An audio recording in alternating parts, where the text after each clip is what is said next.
I was gonna do a little story time, but as you can tell, I didn't get much sleep yesterday. I was gonna do a little fun facts also, but I don't know if it was the full moon because, well, today's what, Saturday, Sunday. Um, Friday was Friday the 13th, which to me, 13 is a lucky number to me. I don't know why everybody was the big fuss. 13 and 17 is a good number. 7 also. I like the number 7. You know how you like certain things, you got like some quirky stuff that you are just drawn into. I'm just like, yeah, those things. But anyway, I got this little story from when I was. I need to have one of those intros where it's like story time, story time. Guys, I feel like that takes a lot of time, guys. But let me not complain, because I got time to tell y'all. I should have time to at least make it presentable. But anyway, I was in high school. This was high school. Yep. I met this guy in Berkeley, California. I was going out. I think I just came from volunteering at the library. And so my cousin and I, we went out. We like to go do little shopping out there, eat some pizza. They have this pizza called Fat Slices. It's pretty good. Or Blondie's. It's good. And so while we were out, this guy he came on to me, right? But we became friends. He went to like a different school, but we became friends. Because he looked too much like a relative. I didn't feel comfortable. I was like, he looked like a cousin of mine.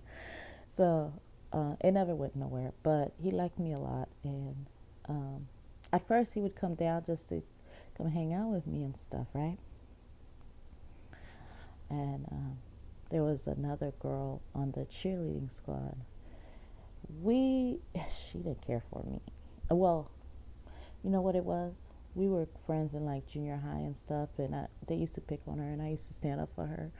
So I got her on the cheerleading team, and then her head grew. I don't know, something about her changed. All of a sudden, she thought she was top notch. Some people change on you sometimes, and you're like, what the heck? So she acted like she wasn't my friend, blah, blah, blah. The only time she would interact with me was during games, and even then, I would not interact with her.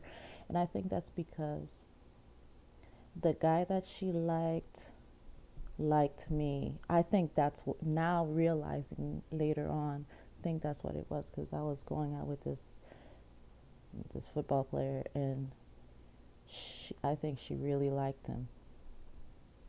So she was kind of like, she didn't give me like a rough time, but she was just being like, she cut me eyes, looking at me sideways, probably talking about me, all that good stuff, right? But she never had the courage to step up to me. So anyway, so um my guy friend, we're gonna name him Tony. He comes up to the school, and at first it was to come kick it with me, you know, come watch me practice and whatnot, and you know whatever. And so they start going out.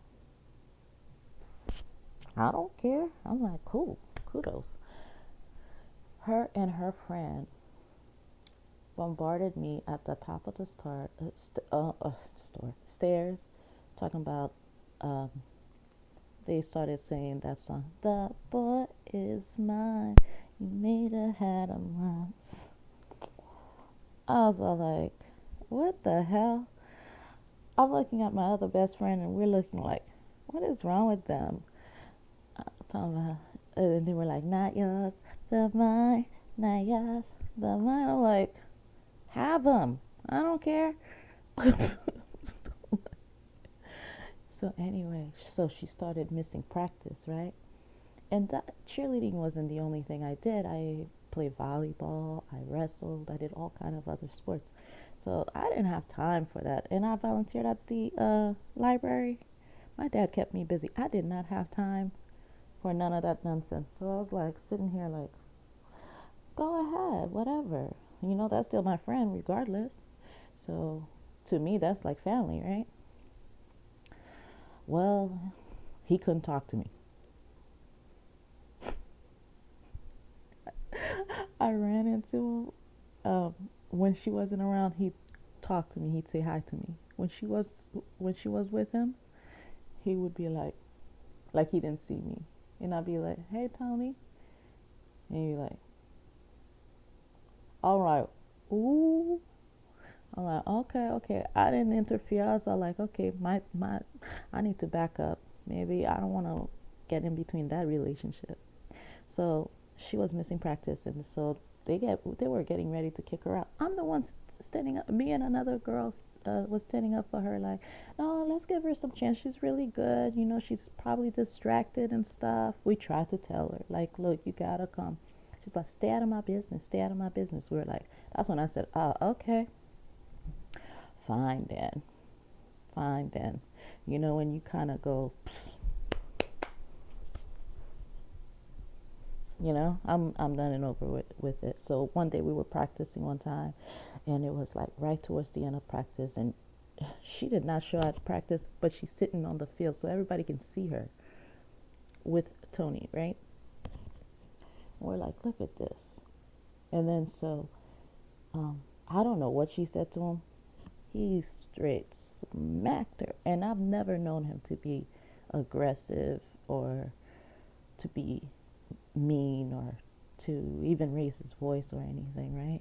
So I'm like, she must have said something really like to piss him off. Um, I mean, there was a few times I wanted to shake her, but I was like, just kept my distance from her because I'm like, something ain't right. Um, Next thing I know, well, she's still with them. She was still with them or whatever. Next thing I know, I heard it that right across the street was a gas station from the school, and I heard somebody got stabbed at the gas station with a screwdriver. Guess who did it? Yep, Tony. I tried to ask Tony's friends. I'm like, what's going on? Is he like on drugs? They says we don't think he was on drugs. I'm like, so he was stressed that much? Like, now I have no idea if she has anything to do with that crap, or if maybe it. I'm gonna think he probably eventually got into drugs, or maybe some things at home. The home dynamic changed because he changed before my eyes. I was like, because even I kept my distance from, because I started feeling uncomfortable around him, where I was like, whoa, you know, because the minute when he wouldn't say hi to me in front of her, I was like, oh, you ain't my friend. But I'm gonna leave it alone. That ain't my. You're allowed to not say hi to me if you don't want to. I'm not gonna press you on that.